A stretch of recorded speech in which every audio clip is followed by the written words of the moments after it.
Hey, it's Nikki Glazer. If I was at the store and I saw a guy throw down Trojan Ecstasy Ultra Ribbed condoms on the counter, I'd be like, "Hi, I'm Nikki.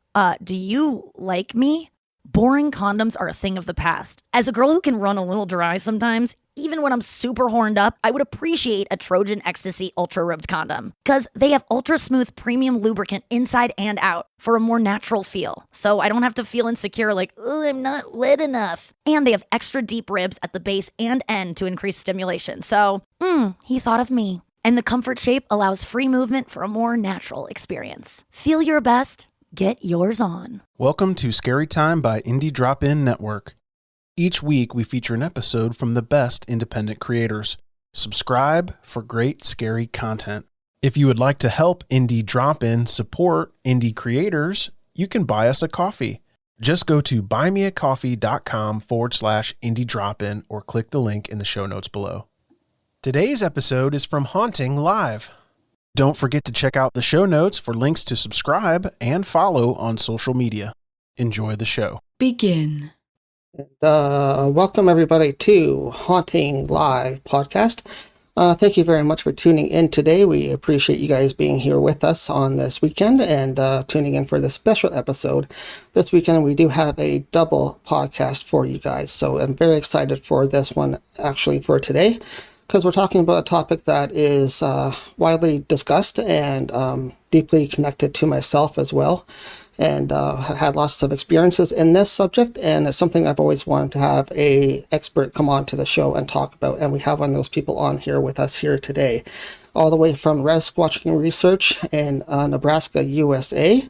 We're honored to have him on the show here. So let's bring in Barry today and talk a little bit about what he does for research in the field of Sasquatch research here today on the show.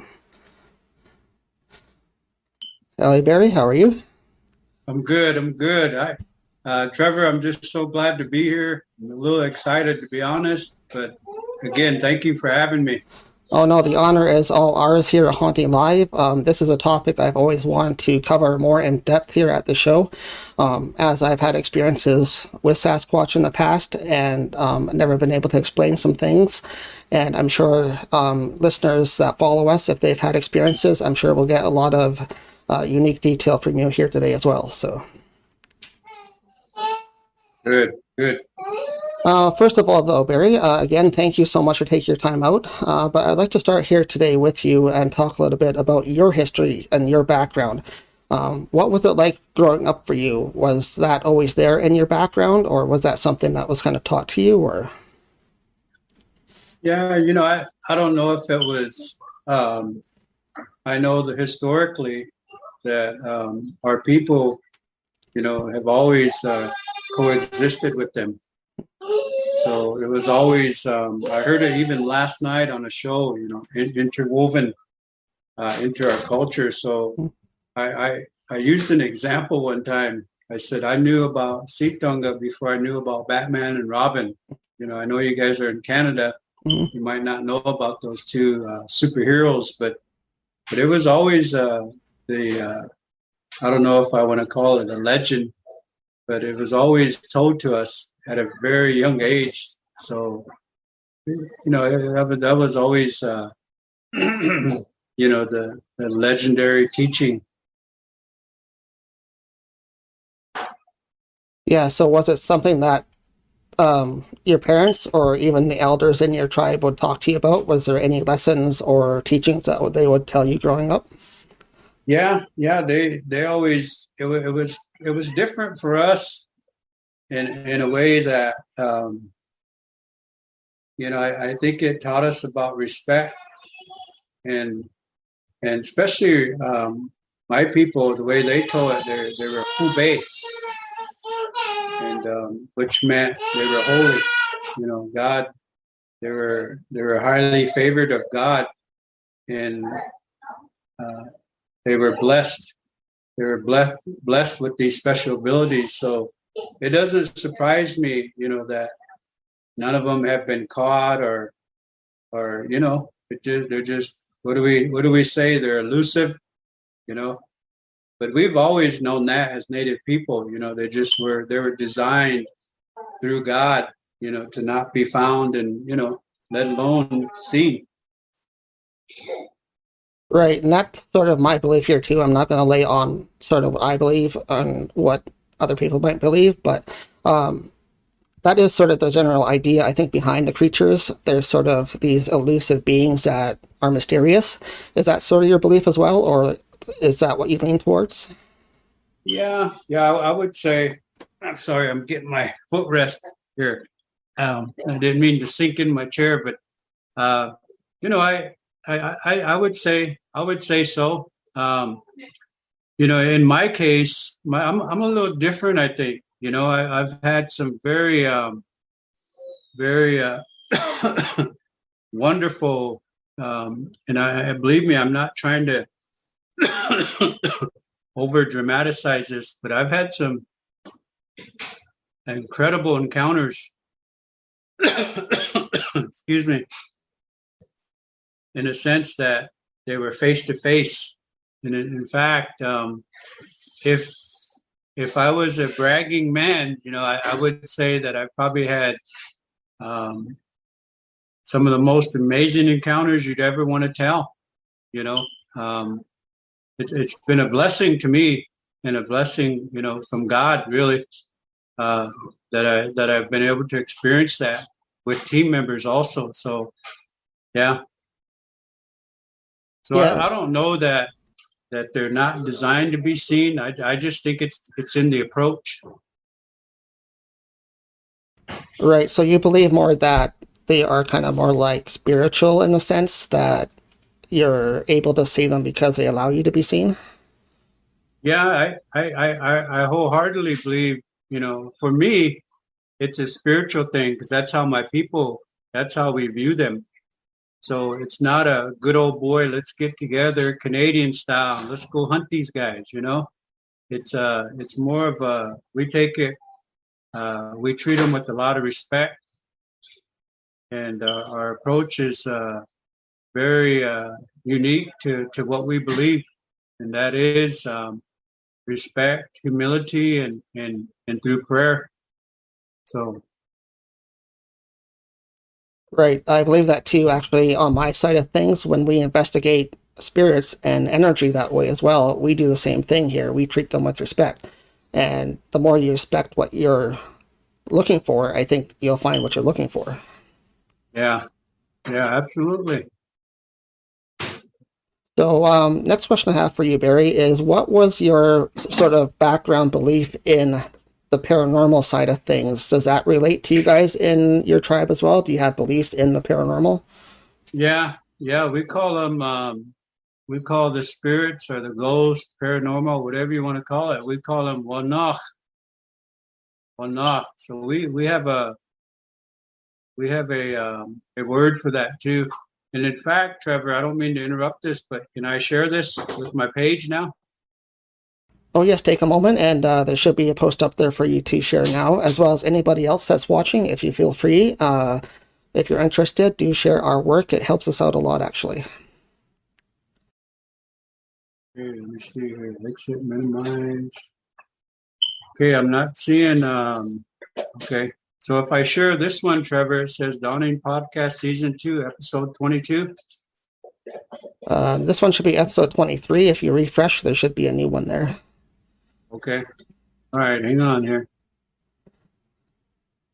Yeah, there we go. Let me share that real quick, and we'll get back to the show, huh? Awesome.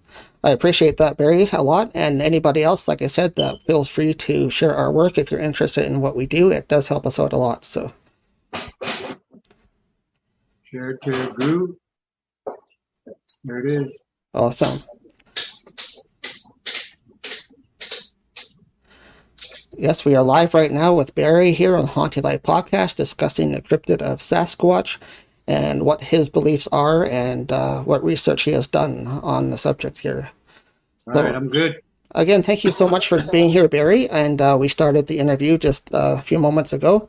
For those tuning in, thank you so much for taking your time out and watching us today here on HauntingLive. So I was just asking you before we took a moment there what your beliefs were in the paranormal. How does that relate to Ci'tonga and Sasquatch in your tribe? Does that actually connect at all on any level, or is it all spiritual? Or I think I think I said one time that before you get to the Ci'tonga, you got to deal with a little bit of paranormal, the spirit side of it. And so I think it directly relates. You know, I have to tell you that we've kind of become kind of immune to maybe seeing a spirit, you know, before we interact with Ci'tonga. And then we've developed, and even our tribal elders taught us that you set out tobacco when the spirits come around, and you ask them to leave. And we at Rez Squatching have come up with our own little saying. You know, we say "Wanach maling," you know, leave. We're not here for you. You know, and that seems to work. You know, so absolutely, though I agree. There's a direct correlation. It's hand in hand. You know. yeah, I believe that as well. When we do our investigations on our side of things, we always have to be respectful to what we're doing and the locations that we're at as well. And I think the more you do that, the more interaction you have. So Yeah. I think that works the same way. Do you feel that Ci'tonga Sasquatch is sort of above spiritual level? You know what I mean? Like, do you think spirits are on one level and they're sort of on the next level? You know, I haven't really looked at it that way, but as you pose that question, I think so. I think, you know, I honestly, I never looked at it that way, but I'll tell you this though, that I think, you know, I'll go back to our beliefs, and that is, you know, God created everything, you know, and including the Ci'tonga. And our research has taught us that they are very receptive to prayer and to the. If you're a Christian, you'll know about the Holy Spirit, and so that's something I strongly believe in, that there's a direct connection there. There's something going on there that may be missing in Ci'tonga's life, and they're yearning for that spiritual upliftment, I guess, for lack of a better word. So Yeah, for sure. I think that as well. Let me ask you another question here then next. Sort of what was your teachings from the elders about the paranormal field? Have they taught you anything about the background of it, like before you got into it yourself? yeah, I think a lot of times, you know, some of our elders, because they didn't fully understand, it was always easier to say, stay away from them, you know, leave them alone. You know, I used to get that until people really understood my motive. And my motive was simply to pay respect to them. And today, you know, I think people fully understand that I go out there to pray for them and to interact in a good way. In fact, I'll say this, and it's no secret that I have built a relationship with them now. And, you know, if you don't believe me, or just come on out with me, you know, or watch my podcast. I don't get too in depth off my lives, you know, but I think there's no doubt that we've built a relationship with them. Yeah, I see that as well. I think they touch upon that on these different shows and whatnot, and I'm not gonna talk about the shows at all because I want to more stick to what you do and your research here today. But they do say the more you start interacting with them, the more they get used to you. And do you feel that? Like, do you feel that with you going out, you're making a connection that way? Yeah, I you know, let me not to single myself out from the rest of the what I call this chaos in the Bigfoot world, you know, and you know, I don't take anything personal, and I'll be honest with you, I don't follow a lot of people, not out of disrespect, because it just I if I don't agree, you know, I don't have an opinion either, you know, but I do respect people who take the time and make that sacrifice to do what they do.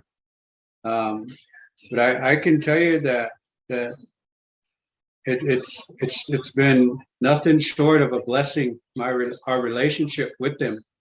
And I don't think my team would argue that I think there's something special going on, with me and them. So you've said before that you actually go out. You might be heading back out tonight, in fact.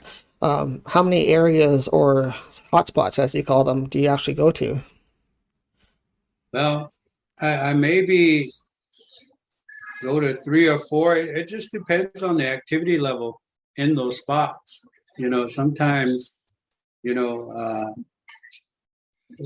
through inspiration or through interaction, we stay in that area for a while. So it depends. It varies. I may go to 2. It depends on the activity level. And obviously some of our objectives, what we're trying to get out of that night.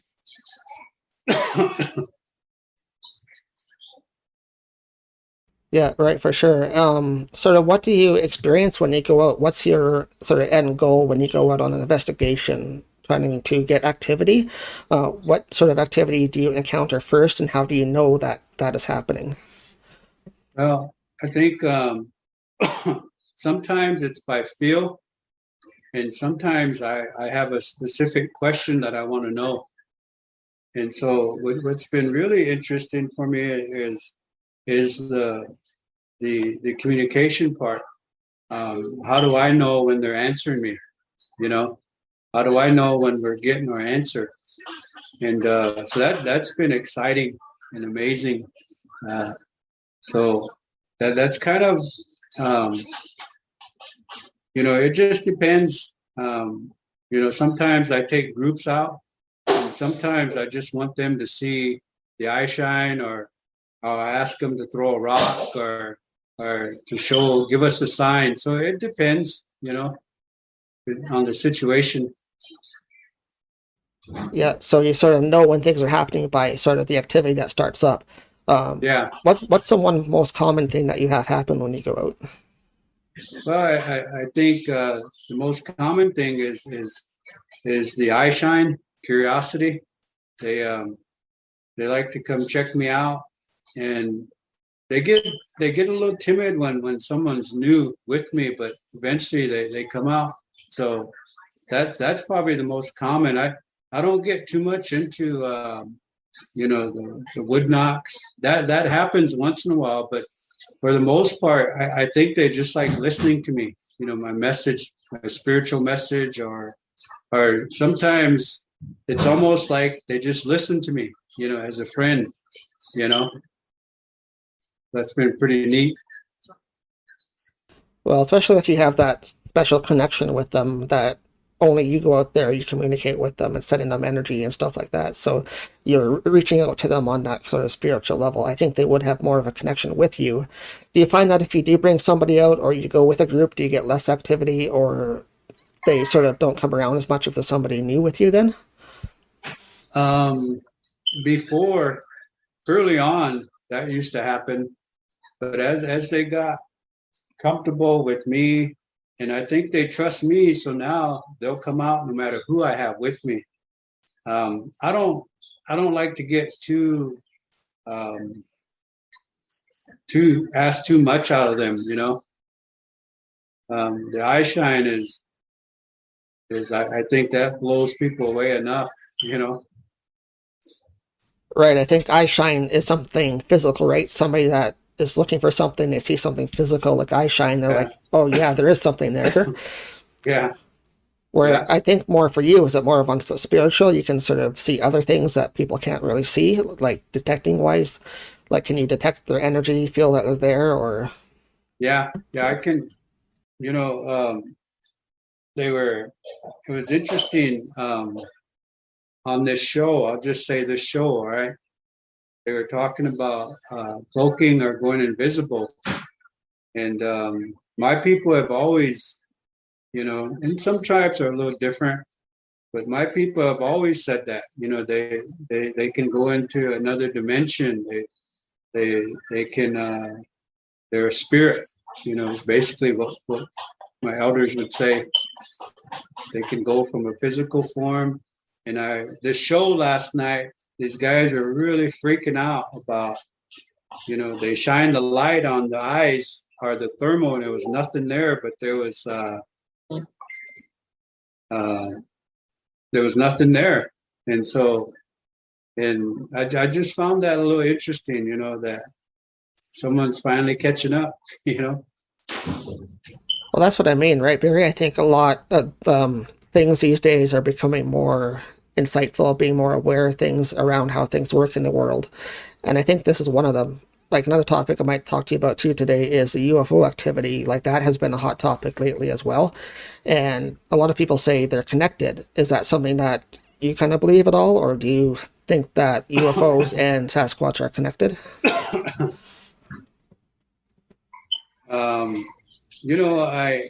I believe there has to be some kind of connection. I'm one of those guys, and I told a couple people this. I said, if you go squatching with me, not everything's a Bigfoot just because you hear noises out there, And I'm what they call, excuse me, I'm what they call a boots on the ground kind of researcher. And I kind of like that little phrase, if you want to call it. But if I haven't seen a UFO around, Ci'tonga, then I'm not going to go out on a limb. But I'm not ruling out anything with these guys. I did see a alien one time, but then there was no Ci'tonga around. So I know they both exist, but I haven't seen that connection yet. Right, too. Maybe I'll get you to explain that experience too, if you can, and if you're willing to talk about what you saw. But you also said to me a while ago too, when we were talking before the podcast here today, that you've seen lights as well on your property or on the reserve as well. Can you talk about the lights connection with Ci'tonga? Yeah, I never, honestly, I never wanted to believe that, because I've had some really great face-to-face, up-close encounters with them.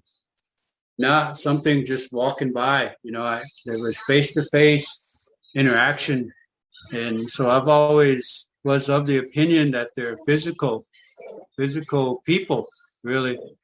That's how much respect we have for them. We label them as people. And but I'll tell you that that it was always one of those deals where I'm not sure if I believed it yet until I actually saw it and experienced it myself. Not to deviate from the question, but one time on this show last night, I'm gonna refer to the show again. They heard the footsteps coming toward them, and then they actually got scared and left. Well, one time I stayed right there while my brother videoed the depressions that walked 60 yards from me at least. Boom, boom, boom, boom. And walked a foot up from me. I could see in the grass his foot depressions in the grass while he stood right. I could feel his presence. And so that was a little, I got a little chuckle out of that because, how are you going to learn anything if you run just because you get, a little scared? So, I think I even forgot your question, but I think for the most part, it's one of those deals where, they come in and out, and they come in many forms. Yeah. Yeah, that's something I've heard as well, that they tend to sort of manifest into whatever form they feel they can do. Because how else do you explain things like people find trackways, right? They'll see the tracks on the ground or in a snowbank or something, and there's only like a stretch of them, and then they suddenly stop in the middle of nowhere. Like, that's unexplainable to me. Yeah. Well, and maybe you know this already, but they also they get in trees. They'll travel by trees too, just to avoid maybe making some of them tracks. Now, when you say they travel by trees, do you mean they actually get use the trees as a travel way, like they use the branches on the outside, or do you mean they actually are able to fiercely use like the energy of the world or the forest and travel that way through plants and stuff? Well, I got a real credible witness one time. He said, Barry, he said, have you experienced this? And I said, well, what? He said, he said it looked like the predator in the trees, and it was broad daylight. You could see that shimmer, and it was moving from tree to tree. And he said the whole outline was a Bigfoot, and a very credible witness. And I guess I got a new one for shimmer, materialize, dematerialize. So I kind of like that new word for it. So then I got another report that it did that. So, you know, they have many forms, very intelligent beings. So I think maybe even as of today, they're traveling that way. You know, people think they run and hide, but I think really they're just dematerialized, maybe resting somewhere, you know, out in the open. You know, who knows? So I think there's a little more to it than that. I agree too. I think they have certain abilities that we just haven't caught up with yet. We can't figure it out fully. One question I've always had too in my mind, this is just one off the top of my head for you. You know, we live in a city setting, we're usually around people, but I don't understand why we only have experiences, say, out in the wilderness or out in the forest. But a lot of people think that's because that's their habitat. But like, why don't they come to us more often? Like on the reserve, do you ever have them coming like right up to you guys? You know, I'm glad you asked that question. Hi, everyone. This is Bowen Yang. And Matt Rogers, co-hosts of the podcast Las Culturistas. We're inviting you to treat yourself with the gift of pleasure. Yes. And who better to help facilitate that pleasure gift than Trojan, America's #1 condom brand? I love a pleasure gift from Trojan. And Trojan Ecstasy Ultra Ribbed has a unique design that actually lets you feel the pleasure and not the condom. Now, explain this to me. Explain how this works. Elaborate. Oh, I'd be happy to. So this condom has extra deep ribs at the base and end to increase stimulation. So you're both sure to experience ecstasy. Dare I ask, does this condom have lubricant? Does Taylor Swift write songs well? I think she does. Yeah, She's I think famously so. a songwriter. It's what gives her an edge over the other girls. It has an ultra smooth premium lubricant inside and out for a more natural feel. Now tell me about the shape. I need to know about the shape. You are a shape girl. The Trojan Ecstasy Ultra Ribbed Comfort Shape allows free movement for a more natural experience. Well, I'm in. I'm sold. This condom is the past, present, and future. Pick up some Trojan Ecstasy Ultra Ribbed condoms, triple tested and trusted for over 100 years. Trojan, feel your best. Get yours on. Finding the right person for the job isn't easy. Just ask someone who hired their personal trainer as a caterer. All right, folks, let's keep this line moving. You there with the tongs. Picking up one Duchess potato at a time will not cut it at my catering table. Drop and give me 50. But if you've got an insurance question, you can always count on your local Geico agent. They can bundle your policies, which could save you hundreds. Okay, this is what we call the wild mushroom and asparagus dip, and press. Come on, let's get those plates above your heads. For expert help with all your insurance needs, visit geico.com/local today. Because where I live, right down the hill from me, there's a creek bed down there, and they'll travel through that. So they're coming in the back of houses. They're right in the middle, right in town. So given the right terrain, right environment, you know, they'll travel anywhere. Lately, it's been happening for years now, but down below, these dogs just go crazy. Every neighborhood dog is I get awoken by some of it because, you know, they're moving through and the dogs just go bananas over that. So. Yeah, I guess that's one clue. It's kind of like an alarm clock almost. When the dogs start barking, you know there's something around, right? Yeah. Well, then there's a different bark too, right? Yeah, they you know when it's something more serious than just somebody walking by. You know, dogs tell you a lot. Is that why they tend to be more afraid of dogs? Like I've heard them attacking dogs a lot. Is that something that you find? Yeah, my grandma had a big dog, and it used to battle them, physical battle. In fact, we were close by when they actually got into a tussle. Her dog got into, leave a tussle with maybe some juveniles, and they'll put up with so much before they zap them or give them a good whack, you know. So So I'm going to stick to this topic for a bit here, and being about right in your area where you are, like in your community. How many people experience these? Like how many reports do actually come out of your community? how many reports? Yeah, like how many activity? Like is there a lot of activity around your area? Yeah, I would say um, I will be conservative and say that I think sometimes it picks up. I would say on average, if everybody would report it, there's probably 2 a week with some really, you know, and let me clarify something, because some people think just because they accidentally saw one that that it's a comparison now.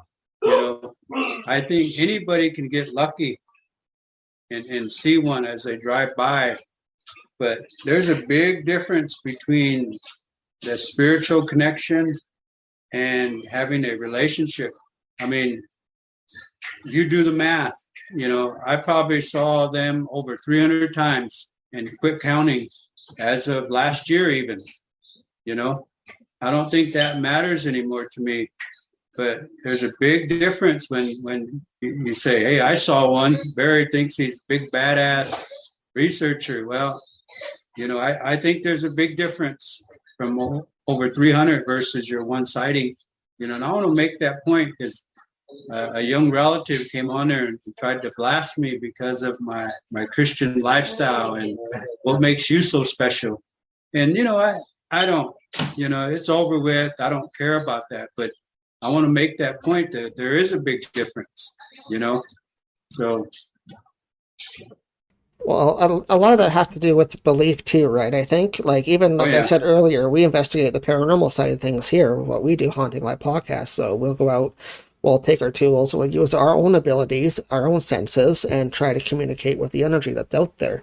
So that's showing them respect. Like you don't go out to a place and show it disrespect. You're not going to have anything happen.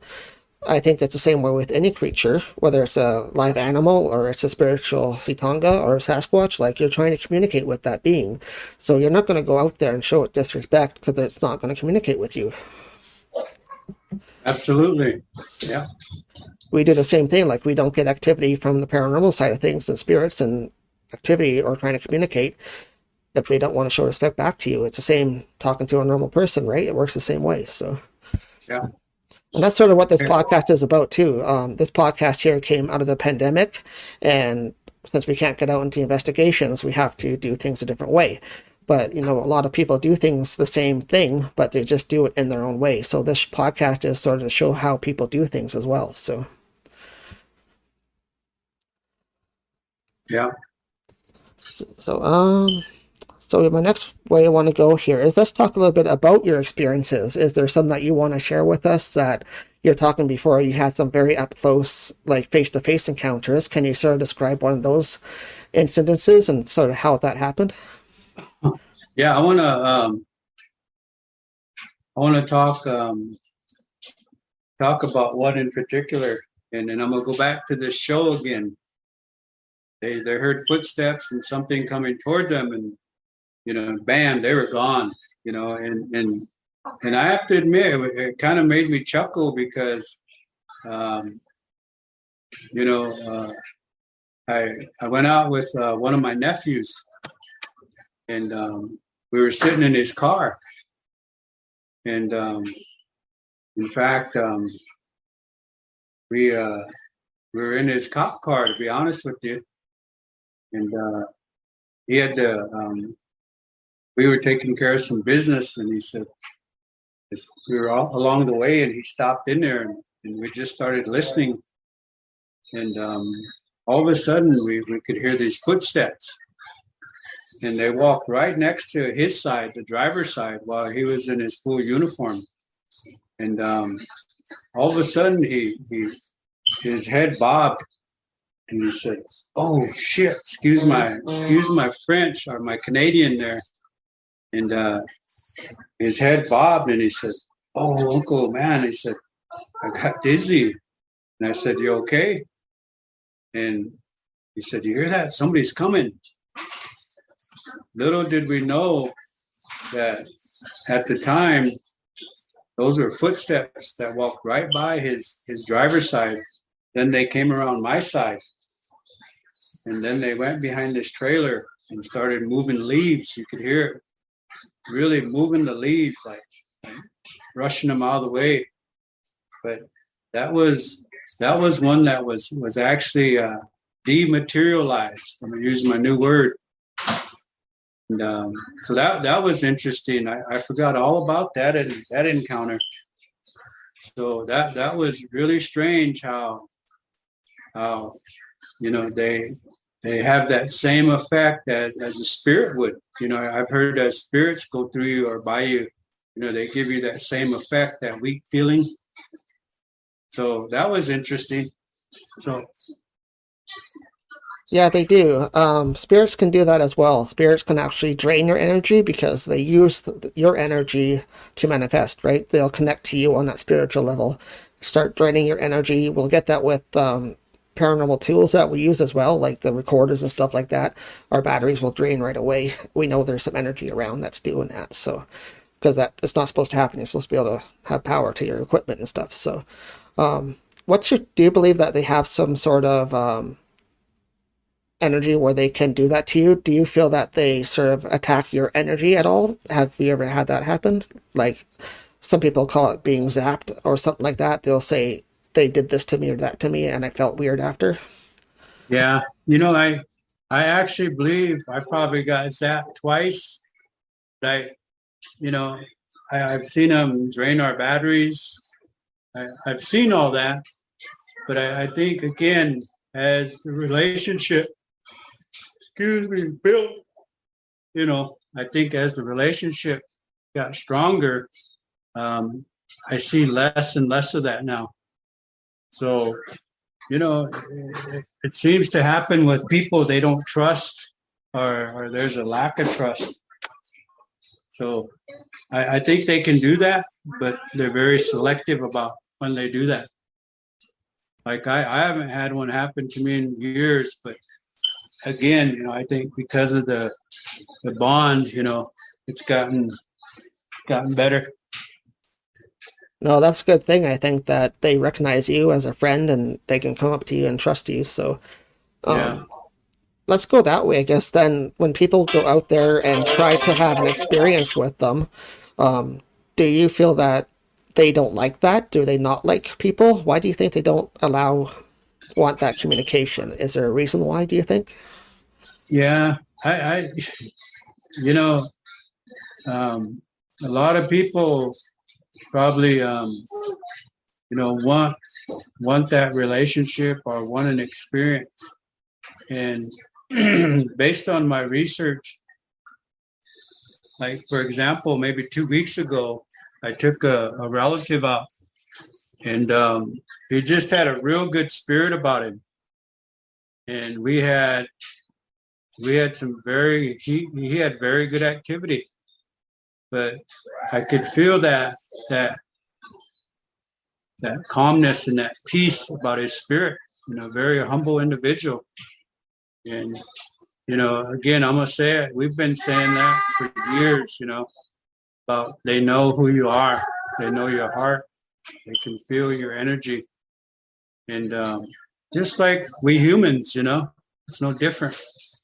And so, I think that's very much true that they know who you are, because this gentleman, first time he ever went out with me, I don't think he's ever been squatching, and we just, he complimented me very well, and we actually saw one on my thermal. that was nice. So do you find that as they trust you more? I don't know if you've ever done things to try to gift things to them. I know there's a thing called gifting out there. People try to sort of get their trust and gain their trust by giving them things. Is that something that you have done, or have you just done that on a spiritual level? I've done that on a some of my team members do it all the time, which I don't, I don't think anything toward that. I think that's a nice gesture. However, I don't do it all the time, because I think what I've grown into is more the that spiritual message and the prayer. I think they really appreciate that. So that's kind of my gift to them. I don't get too much into the hang on. Can you come get this? Give this to mom. Excuse me. Got a phone call coming from my son. Take this to mom. Yeah. Yeah, hang on. I'm on the live. Yeah. So anyway, continuing. Yeah, no, just about the gifting. So you believe more in the spiritual side than trying to attract them with little things and like physical things. You'd rather present them more spiritual message towards them. Yeah, I do it sometimes based on, the feel or the situation. Sometimes there's been some really special occasions where I just felt it in my heart to gift them, and I find they'll usually gift me back, so, I believe that, So what was one experience that you can share that was a result of you sort of opening up to prayer? Like, was there one really big moment that you had? Like, what was the most overwhelming moment that you kind of had with these? I had maybe several of them. If I understand your question right, you're asking me, when did I have to pray for them? Or can you repeat that again? Yeah, sure. More along the lines of using prayer and using spiritual belief. What was the most, I guess, biggest experience that you had with one of these creatures? Was it something that happened because you did the prayer, or was it something, what was the most memorable one that you had? Well, lately I got some interesting news, and I'm gonna leave it at that. But I got my answer through a prayer. It was this feeling I got, along with one standing there, and I had team members there to kind of witness that. So it's been I believe, and I don't claim to be a medium. I made that very clear. But I will say that there is this through the Holy Spirit, I'm able to feel, what they're trying to tell me.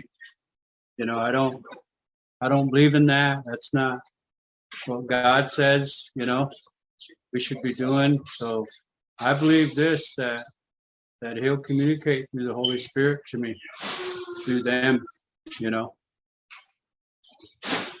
So there was one present there when you received a message yourself then for something that you were asking for?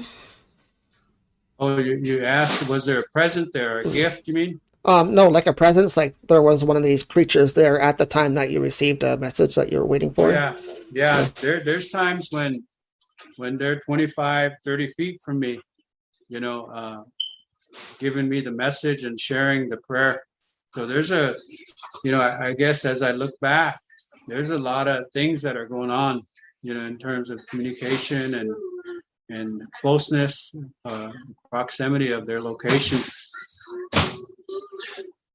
Do you feel that they're kind of like protectors then at all? Do you feel like they're there to sort of protect you and your interest or their interest? Yeah. I think they're a protector in a way that they protect themselves.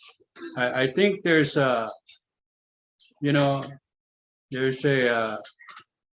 there's what I would call a covenant made. they're serving their time out here on earth till the second coming, and God has made it so that they would be protected. People get bent out of shape when they pass laws that you can kill them, and I just believe that they're very special beings, and under God's guidance and under His will, they're okay, Well, that's just it. My sort of personal belief is I don't think one of these can be killed, to be honest. I think they just have too many abilities that's not going to happen. If it would happen, I think it would happen by now, right? So I don't think that's going to happen ever. I think the people on sort of the right side sort of thing that believe that they're pure animal and this and that and they're just elusive and all that, I think there's way more to the subject than them being just an animal, right? Yeah. I don't know for sure that they have powers or they have abilities, but I think there's definitely more to the story than them just being a normal everyday animal. So yeah. Sort of, what's your personal belief then? I was going to ask you this one as well. What's your personal belief in the whole thing? Like, what do you think that they are, and what do you think is going to happen in the future? Who are they? Right? Is that what you're asking? I used to withhold that and be leery of ridicule or what someone thinks, but anymore, I guess I've always never really cared, what you thought of what I did and how I do it, because that was for me, and a lot of times, people are just too chicken, to even go out and find out for themselves, So my people, we have a saying that we go against the current. So I think that's where I get that a little bit, I'm always not afraid to go against the secular world, but that's okay. I think to answer the question, through prayer, through critical thinking, through gathering of evidence, through pondering about it, I can tell you without a shadow of a doubt that I believe these are descendants of Cain, and they are here till the second coming. And it says it in Genesis, I think chapter 6 or 8, I can't verbatim the scripture right now, but I have no doubt, because of, again, my research, that these are descendants of Cain, and that they have multiplied, and they're all over now because they've been here so long. But I believe that God has them here because they're under a curse, and man tries to interrupt that, but God already had it set up this way for them. That's why they have these wonderful gifts. And so, take it as you want, any listeners out there, but I'll remind you, I've had some close encounters, and I've seen these guys up close. So, again, take it as you want, Nope, that's great. Everybody has their own belief, and some are on the right side of things, some are on the left side of things. So that's totally open to everybody's interpretation, I think, as well. So sort of just to finalize things here before we let you go today, and I think I touched on this a little bit before, but do you feel that they actually bring messages to us? Like, is there anything they're trying to tell us or teach us? I raised that question on my page, and I believe this, that they are somehow denied maybe that interaction, because of the curse. And this may shock some people, but I think they are trying to be and honor their curse. And by saying that, what I mean is that they are denied some blessings, and they're cut off from God right now.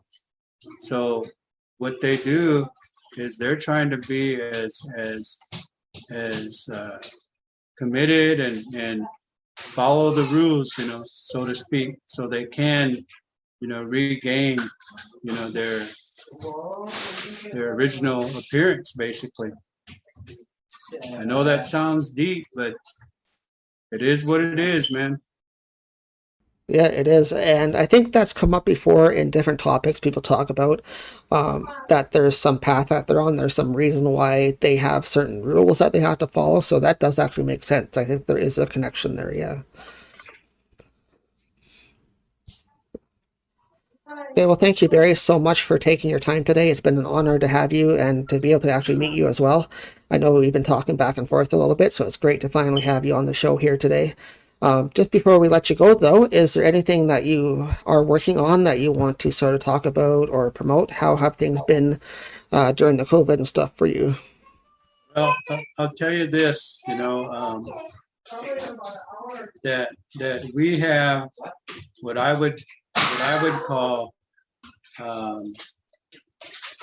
how can I say this without sounding too boastful? I think we have reached the pinnacle in our research, and I'll leave it at that for a day to come. And those people who have experienced that with me or had privy to that, they know what I'm talking about. So I don't think that there's any rush, but stay tuned. Stay tuned, Trevor. We will for sure. We'll be watching you guys. And do you want to promote your Facebook Live a little bit before we go? I know that you go live on Facebook doing streaming while you're investigating, so people might be interested in that as well. You bet. Join. You can join Rez Squatching Research, all of you Canadians. It's called Rez, R-E-Z, Rez Squatching Research Community. Come join us. Probably one of the premier investigative teams out there. My page is growing every day. I'm grateful for that. And again, it's been a blessing from God, what we've experienced. Also, what I'd like to do is when we cut off, I'd like to stay talking to you, Trevor. So thank you for having us. It was a pleasure. Yeah, thank you so much. Yeah, we'll just close off here for today, and then I'll give you a call right back on Zoom. How's that? Yeah, sounds good. Okay, thank you so much, Barry, for being here. Rez Squatching Research, everybody. I believe it's you and your brother that run the group. You bet. Yep. Good luck tonight, and good luck in finding some more evidence, and hopefully you capture some great stuff tonight when you go. Yeah, thank you. Thank you so much. Yeah. And that was Barry from Rez Squatch Research. He is in Nebraska, USA.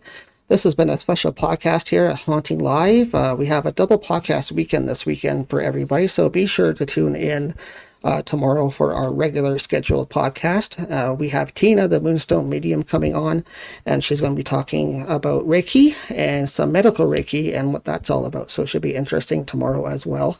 Again, thank you to Barry and Rez Squatching Research for being here today. It's been an honor to have him on the show, and it's been great to talk about a topic that's been experienced by me personally and us here at Haunting Live. So we've had experience in this field as well, and it's great to get some answers directly from somebody, especially in the Native community there in the Omaha Reservation. So thank you so much for coming on today, Barry.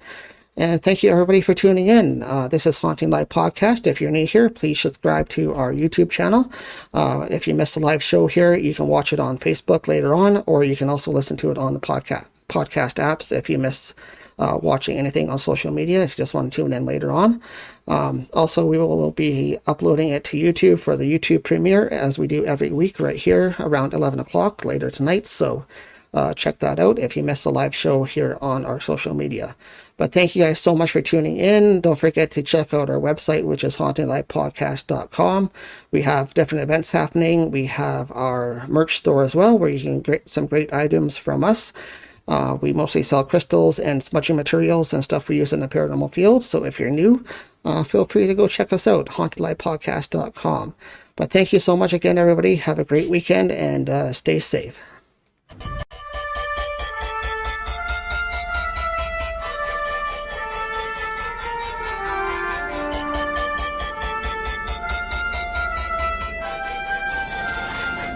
Did you hear that?